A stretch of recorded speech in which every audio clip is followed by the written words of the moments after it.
আসসালামু আলাইকুম বন্ধুরা, আপনারা সবাই কেমন আছেন? আলহামদুলিল্লাহ আমি ভালো আছি। দেখেন, আমি আজকে হাঁসের মাংস রান্না করব। তার জন্য আমি এখানে দিয়েছি তেজপাতা, দিয়েছি দারচিনি, দিয়েছি এলাচ এবং দিয়েছি পেঁয়াজ। এখন আমি ওই ভিডিও করতে পারিনি, মনে ছিল না, এখন মনে পড়লো, তাই এই এইটা আর কি ভিডিও করতেছি। তো দেখেন আমি আজকে হাঁসের মাংস কীভাবে রান্না করি, আমার সাথে থাকুন আর দেখুন। আর এদিকে আমি ফুলকপি ভাজি বসাইছি।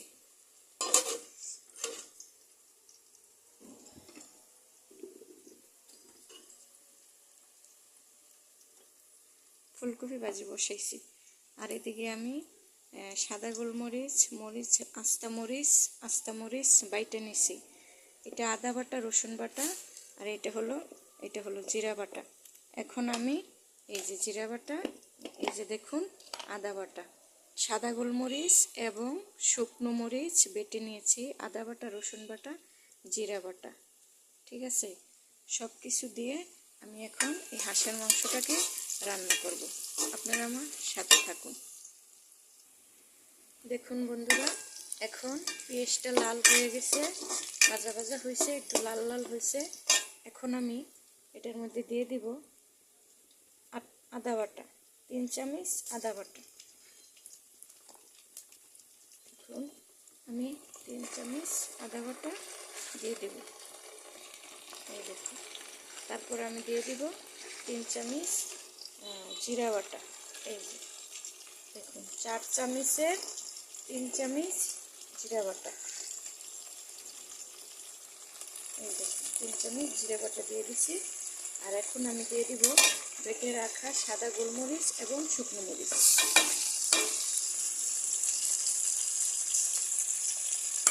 তারপর আমি দিয়ে দিব, এই দেখুন, 1-1.5 চামচ লবণ। আপনারা লবণটা আপনাদের স্বাদ মতো দিবেন। এই যে দিয়ে দিলাম 1.5 চামচ লবণ। এখন আমি এই মশলাটাকে ভালো মতো কষিয়ে নেব।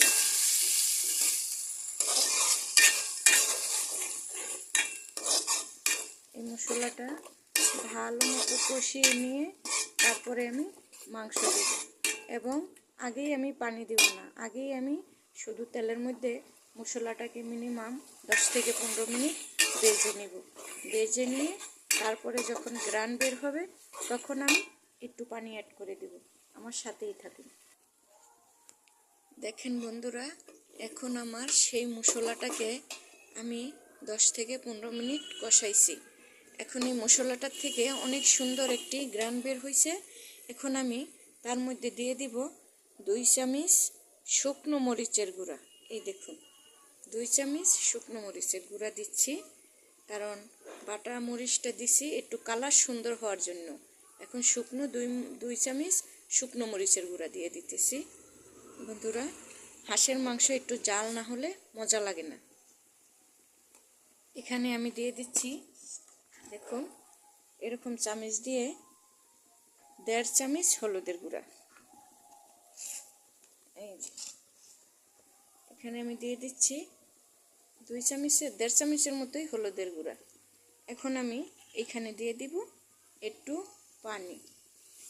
পানি দেওয়ার পরে আমি মশলাটাকে আরও 10 মিনিট কষাবো, কারণ হলুদের গন্ধটা আমি কষায়া সরাই ফেলবো, নয়তো হলুদের গন্ধটা যাবে না। দেখুন বন্ধুরা, এইভাবে করে আমি হাঁসের মাংস রান্না করতেছি। আর দেখুন এই যে আমাদের হাঁসের মাংস, আমার আম্মা গ্রাম থেকে আমাদের জন্য হাঁস কিনে এনেছে।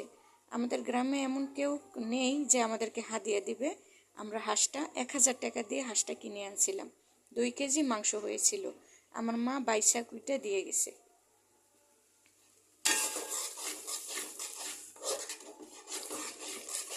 দেখুন বন্ধুরা, এখন এই মশলাটাকে আমি আরও 10 মিনিট কষাবো, আমার সাথেই থাকুন। দেখুন বন্ধুরা, আমি মশলাটাকে অনেক সুন্দর এবং ভালোভাবে কষিয়ে নিয়েছি, খুব সুন্দর একটা সেন্ট বের হইতেছে। এখন আমি এই যে হাঁসের মাংসটা দিয়ে দিব। দেখুন এই যে এখন আমি হাঁসের মাংসটা দিয়ে দিচ্ছি।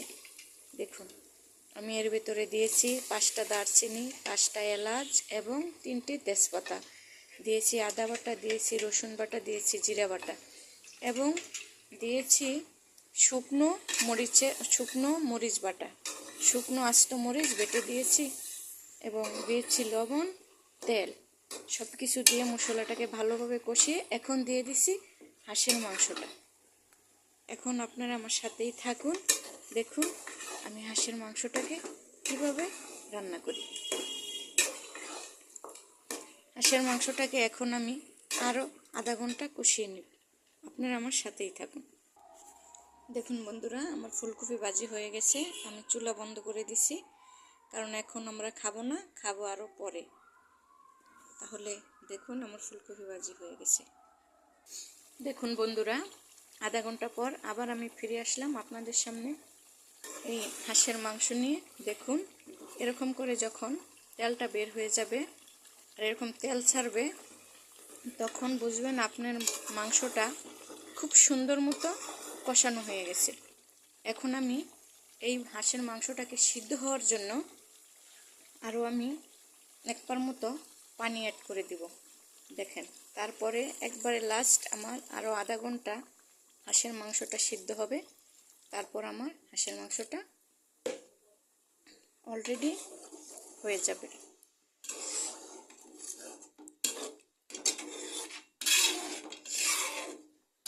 একবারে রান্না কমপ্লিট হয়ে যাবে। এই যে পানিটা দিছি, এই সম্পূর্ণ পানিটা টাইনা সামান্য একটু হয়ে আসবে, তখন আমার মাংসটা হয়ে যাবে। দেখুন কত সুন্দর প্রসেসিংয়ে হাঁসের মাংসটা রান্না করলাম। এভাবে হাঁসের মাংস রান্না করলে অনেক টেস্টি হয়, অনেক লোভনীয় হয়। এবং দেখুন কালারটা কত সুন্দর। আমি ঠান্ডা পানি দিয়েছি, কারণ আমি গরম পানি করে রাখি নাই, এখন গরম পানি করার সময় নেই, এর জন্য আমি ঠান্ডা পানিটাই দিয়ে দিছি। দেখুন ডেকে দিলাম, 10 মিনিটের ভিতরে বলক চলে আসবে।